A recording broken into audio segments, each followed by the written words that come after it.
Udah.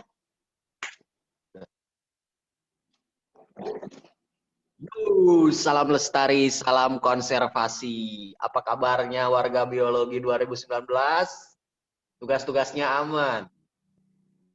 Ya, kembali bersama kami kelompok 6 yang akan membahas mengenai Annelida. Tapi sebelumnya, izinkan kami untuk memperkenalkan personil dari kelompok 6. Yang pertama ada Iin Elvira Boruginting dengan NPM 192154044. Kemudian Ikrar Husni Zaini NPM 192154053. Lalu Sabrina Gatafani dengan NPM 192154103. Adapun pokok pembahasan yang akan kami sampaikan pada presentasi kali ini yaitu mengenai next slide.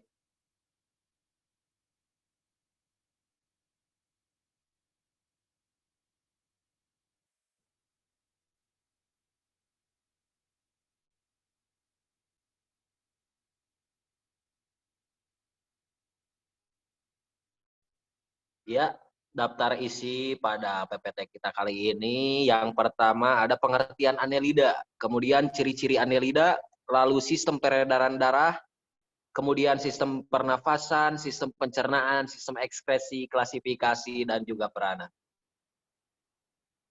Ya, langsung saja kita pada pembahasan pertama mengenai pengertian yang akan disampaikan oleh Saudari Iin Elvira Boruginting. Kepadanya disilakan. Baik, terima kasih kepada moderator yang sudah mempersilahkan saya. Di sini saya akan membahas materi yang pertama, yaitu pengertian dari Annelida. Annelida itu berasal dari bahasa Yunani dari kata annulus yang berarti cincin dan oidos yang berarti bentuk. Jadi Annelida itu cacing yang tubuhnya terbagi menjadi bagian-bagian yang serupa, disebut juga kalet metamares, yang disusun dalam rangkaian linear dan diberi tanda dengan cincin-cincin bundar yang disebut annuli.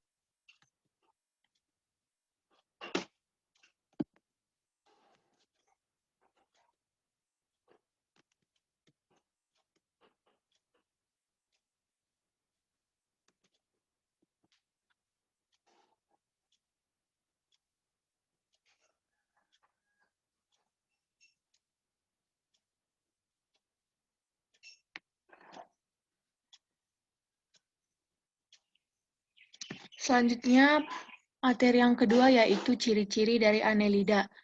Yang pertama itu, Annelida bisa hidup di air tawar, air laut, dan ada yang hidup di daratan. Sebagian besar hidup Annelida itu bebas, badannya berbentuk bilateral simetris, sistem saraf dengan saraf ventral dan ganda. Yang kelima itu bersifat hemafrodik.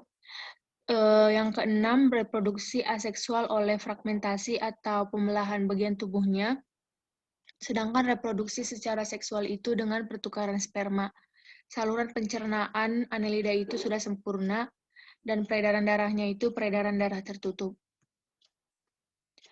Pembahasan yang ketiga yaitu sistem peredaran darah dari Annelida. Pada Annelida itu sistem peredaran darahnya tertutup, peredaran darahnya itu melalui pembuluh darah.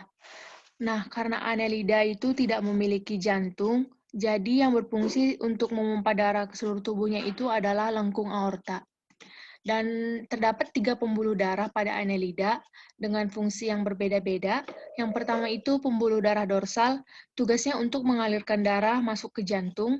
Pembuluh darah ventral itu untuk mengalirkan darah ke seluruh tubuh. Dan yang ketiga itu pembuluh darah kapiler untuk menghubungkan pembuluh darah dorsal dan pembuluh darah ventrikal. Sekian yang dapat saya sampaikan, saya kembalikan kepada moderator. Terima kasih kepada Saudari Iin Elvira Boruginting atas pemaparannya. Materi selanjutnya akan disampaikan oleh Saudara Ikrar Husni Zaini.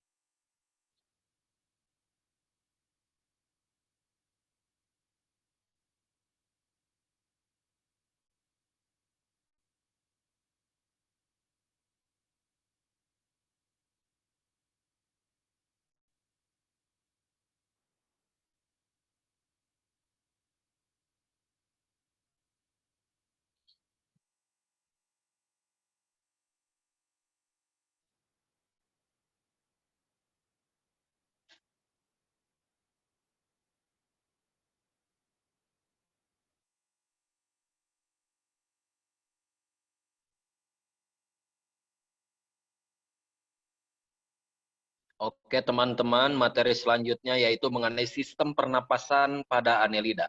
Seperti yang telah dikatakan sebelumnya, bahwa Annelida itu, jenis-jenis Annelida itu ada yang hidup di darat, ada juga yang hidup di air. Annelida yang hidup terestrial atau hidup di darat melakukan respirasi melalui kulit secara difusi. Berbeda dengan Annelida yang hidup di air, dia menggunakan seta atau bulu yang terdapat pada parapodia sebagai insang. Contohnya Eunica viridis. For your info, bahwa seta ini selain berfungsi untuk sebagai insang, dia juga berfungsi sebagai alat sensorik gitu untuk mengetahui sekitarnya. Oke, next. Kemudian ada sistem pencernaan yang terjadi pada Annelida. Makanan dicerna secara ekstrasel, dalam arti makanan dicerna di luar sel menggunakan organ-organ pencernaan. Sistem pencernaan yang terjadi di tubuh Annelida ini termasuk sistem pencernaan sempurna karena Annelida telah memiliki organ pencernaan berupa prostomium atau mulut yang dilengkapi gigi kitin, juga ada kerongkongan, esofagus, usus, dan anus di bagian belakang. Berbeda dengan platyhelminthes, Annelida ini memiliki 2 lubang di dalam tubuhnya. Makanan masuk ke dalam mulutnya dan kotoran dikeluarkan melalui anus yang ada di lubang belakang tubuhnya.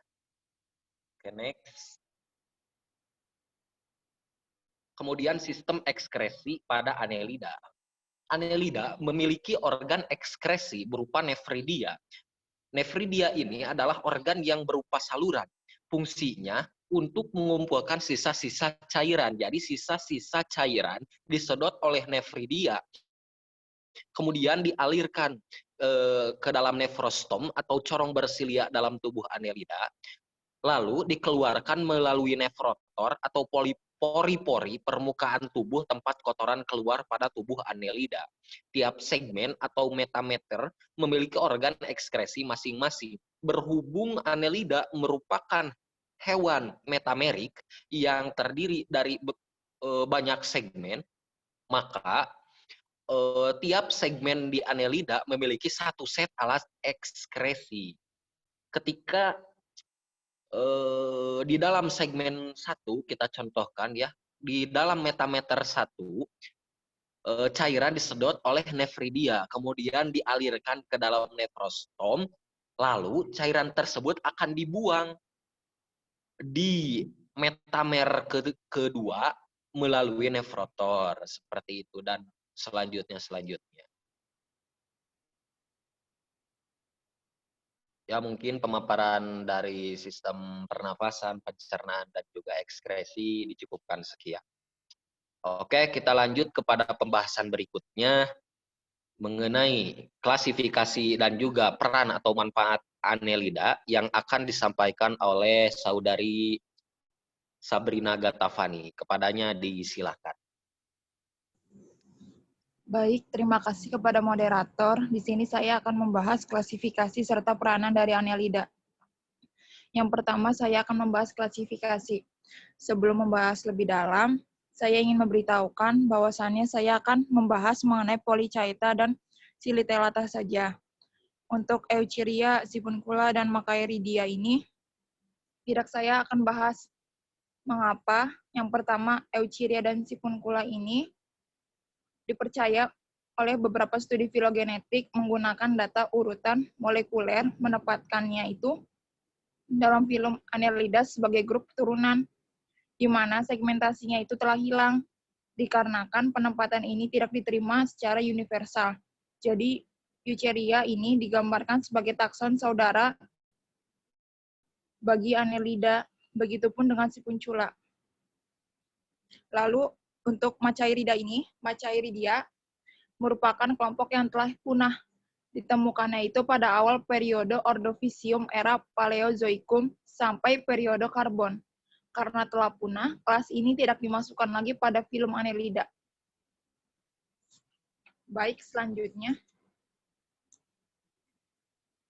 Yang pertama, klasifikasi mengenai kelas Polychaeta. Ciri-cirinya, tubuhnya dilapisi kutikula sehingga licin dan kaku. Warnanya ungu atau kemerah-merahan, geraknya secara berenang atau meliak-meliuk, habitatnya di laut bebas, panjang tubuhnya sekitar 5-10 cm, dan diameternya itu 2-10 mm. Tubuh diantaranya ada anterior, kepala, mulut, dan anus. Reproduksinya itu secara aseksual dan seksual. Untuk yang aseksual ini, tubuhnya itu melakukan epitoksi atau pembentukan individu reproduktif. Dan hewan menjadi beberapa bagian yang akhirnya akan membentuk individu baru. Sedangkan yang seksual, dengan fertilisasi eksternal, ovum dan sperma itu dilepasnya di air. Selanjutnya, contoh spesiesnya itu ada cacing wawo, cacing popolo, dan kelabang laut. Selanjutnya, kelas yang kedua, Silitelata, terdiri dari sub 2 kelas. Yang pertama, Oligochaeta dan Hirudinida. Yang pertama, Oligochaeta. Ciri-cirinya itu sifatnya hermafrodit, atau individu yang memiliki 2 alat kelamin, yaitu jantan dan betina. Panjang tubuhnya itu bisa mencapai 18 cm. Habitat di air tawar dan tanah di darat yang mengandung humus. Humus itu maksudnya tanah yang subur terbentuk dari lapukan daun dan batang pohon. Tubuh di antaranya itu bersegmen, tetapi tidak memiliki parapodia dan memiliki kepala yang kecil, tetapi tidak mempunyai mata. Reproduksinya itu dilakukan dengan tukar-menukar sperma, sehingga pada masing-masing tubuh dapat melakukan pembuahan. Selanjutnya,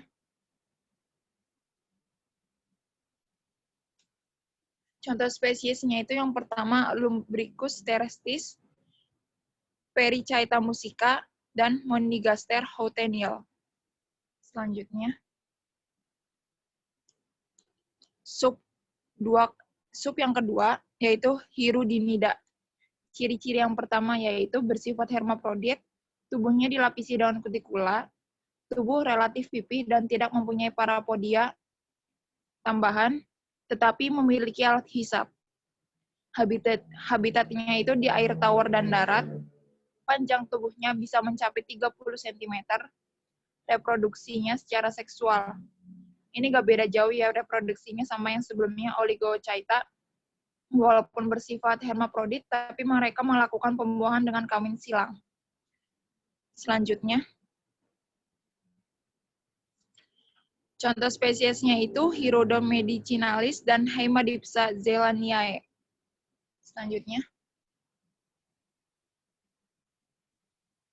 peranan dari Annelida. Yang pertama, sebagai sumber makanan bagi manusia. Cacing mempunyai sumber protein yang berpotensi dimasukkan sebagai bahan makanan. Contohnya itu cacing wawo dan cacing popolo. Yang kedua, bahan baku ternak. Karena cacing memiliki sumber protein yang cukup, cacing tanah juga dimanfaatkan sebagai makanan ternak untuk hewan unggas dan ikan. Bahan bakunya obat. Cacing tanah pun dapat diolah sebagai obat untuk peredakan demam, tekanan darah, bronkitis, rematik sendi, tipes. Nah, selain cacing tanah juga ada lintah yang dipakai untuk membersihkan nanah pada luka yang sudah terinfeksi. Lalu ada bahan baku kosmetik.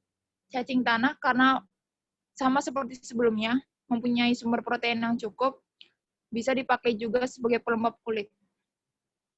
Lalu yang terakhir, cacing tanah dapat menyuburkan tanah. Sekian dari pembahasan dan penjelasan dari saya kembalikan kepada moderator. Terima kasih kepada Saudari Sabrina Gatavani yang telah memaparkan materinya. Ya, Sobat Biologi, mungkin sekian yang dapat kelompok 6 sampaikan. Bagaimana? Cukup jelas? Kalau ada yang ingin ditanyakan, silakan sampaikan. Kami tunggu pertanyaan dari kalian. Sekian dari kami pamit undur diri. Salam lestari, salam konservasi.